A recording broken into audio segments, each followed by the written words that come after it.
We can address the white genocide conspiracy theory, I guess. This is from fucking 4 years ago. You want to see? Hi, Tucker Carlson's white pilling your dads every night. On the left, you may have noticed everything is about race. Everything, even things that have nothing to do with race. There's one thing Tucker Carlson hates. It's continuing to wear bow ties. That and talking about race. Unless it's about preserving the white race. Everybody gets a safe space except white men. They are hated and despised. Attacking white men for being white men. Attack white men for their privilege in a whole bunch of ways. I was handed a box of saltine crackers, and in a group chat during the event, a student photoshopped my face onto a cracker.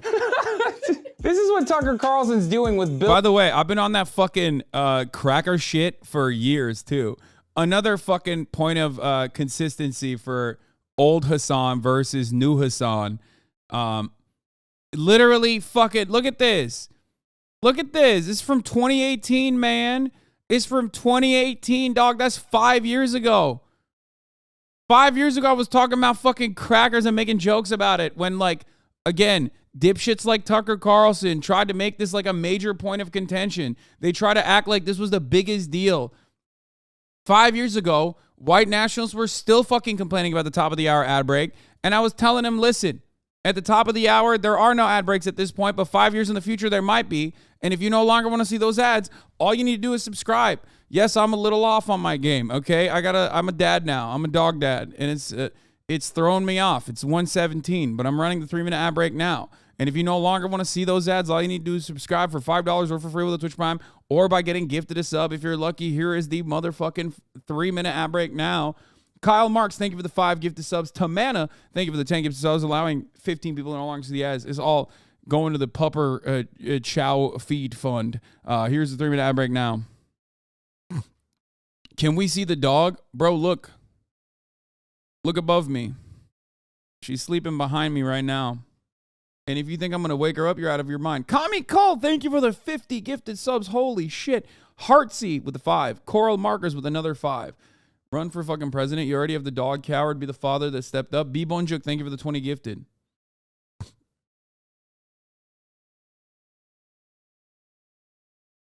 You can't use a dog dad excuse for everything. Yes, I can. And I will continue using it. Are you out of your mind? Because it's also true.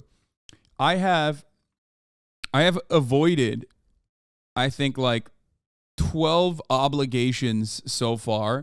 And it's totally a real and very valid excuse. I'm not even kidding. Wokege, avoid. Yeah.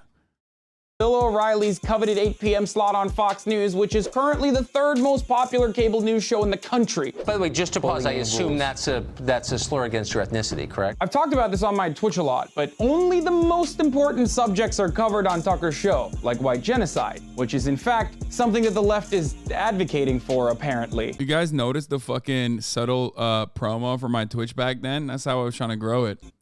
But he did not notably advocate for genocide. A Georgetown professor called Christine Fair did do that. Imagine being a producer on Tucker's show, constantly scouring the internet looking for blue checkmark Twitter users saying dumb things while they're emotionally distraught in order to make wild claims like that the left is advocating for white genocide. Of course, this isn't how white genocide is actually happening. According to the folks Tucker is mirroring, white genocide is happening because immigration is changing the nation's demographics, and it's being justified by an evil liberal plot called diversity. Diversity is our strength, they screech, as if that settles the conversation by itself, like a magic talisman.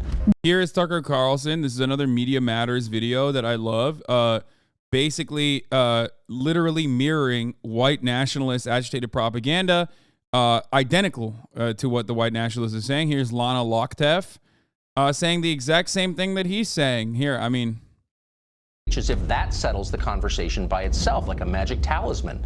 Diversity. We hear about it nonstop. It's the mainstream motto. Tucker's relentless attacks against diversity, multiculturalism, and immigrants as a whole are literally identical to white supremacists, white nationalists, and neo-Nazis. They're also reductive and oftentimes completely baseless comparisons. How precisely is diversity our strength? Since you've made this our new national motto, please be specific as you explain it. Well, for one, diverse executive boards generate better returns, among countless other studies that show the many benefits of diversity, but I'm sure the biases of racially anxious agitators are more important than empirical evidence. Can you think, for example, of other institutions, such as, I don't know, marriage or military units, in which the less people have in common, the more cohesive they are?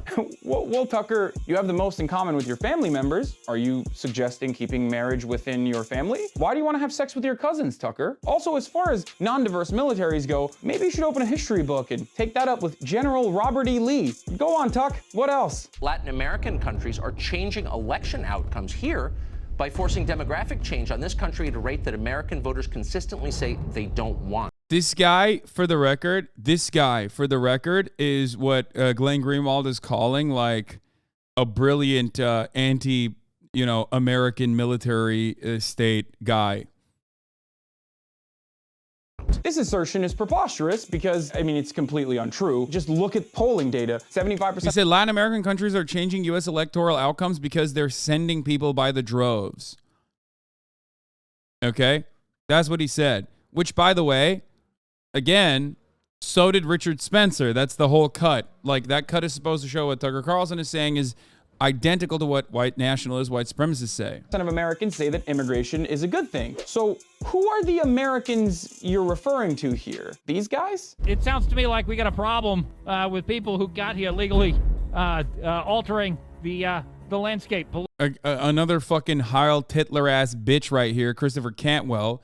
Behold the master race, by the way. Every single person on the right side of the fucking screen is saying identical shit to Tucker Carlson is another ugly ass, out and about, openly fucking white nationalist, openly white supremacist Nazi, for the record. Politically, I don't like it. You. Stop it. But I guess we should just run the country on the white fragility of crying neo-Nazis as opposed to the overwhelming majority of Americans' wishes. But play us out, Tucker. Give us a cherry-picked example that could easily be countered with facts. Hazleton's population was 2% Hispanic. Just 16 years later, Hazleton is majority Hispanic. Yeah, the majority Hispanic population in Hazleton literally revitalized a dying fucking economy. Tucker Carlson looked at that positive example of immigration changing, yes, the demographic makeup of an entire town, while also simultaneously creating a tremendous amount of fucking opportunities for businesses to thrive in a town that like America had forgotten. And he literally is saying that like it's a bad thing. Why is it a bad thing? Because some of the people in Hazleton were fucking racist and literally thought he was right about the exchange. Brother, are you fucking stupid? Please understand something here. He is looking at demographic change as a bad thing across the board, even if it leads to economic growth. Do you understand? Do you understand why that is kind of stupid? Like, yes, Hazleton got an influx of migrants. Okay, well, not even like first-gen migrants, but just Hispanic people in general. Okay, and we're talking about like a tiny-ass fucking town. So the demographic change did happen. It's still a profoundly fucking conservative place, by the way. So don't worry. But yes, immigrant enclaves unironically do tend to create economic opportunity for the people that live there that was left behind. So for the record, for you to look at a place like Hazleton and go, oh my God, it's so bad that the demographics change because it's like all Hispanics now in Hazleton, okay? It's all Hispanics now, even though they're fucking conservative too. If you were to look at that and go, I don't give a fuck about the economic prosperity that came into this town as a consequence, and I only care about how there are more immigrants there now, you're just a fucking idiotic racist. You get that, right? The article that Tucker Carlson is referencing here was unironically an article that legitimately promoted what happened to Hazleton. And he looks at that article and like picks apart the demographic shift and gets mad about it. That's a lot of change. People who grew up in Hazleton return to find out they can't communicate with the people who now live there. And that's bewildering for people. Hazleton's a perfect example of immigrants saving a small coal mining town from absolute economic annihilation by opening up small businesses, and even the large immigrant-run corporations who have brought jobs over to the small town. This is, of course, despite the efforts made by the white population to fight off the immigrant scourge with... Just understand that real quick. Like, yeah, pre-watched. Yeah, of course I pre-watched. Think about that, dude. Think about how fucking stupid that is. You're so profoundly fucking racist that you're like, I don't even want economic help. I don't even want economic prosperity if it means that, like, you know, immigrants are going to be living next to me, or people that, you know, are you know, they have the same opinions, that have the same background for the most part. They just, like, you know, one generation ago lived in a different country. I would rather die.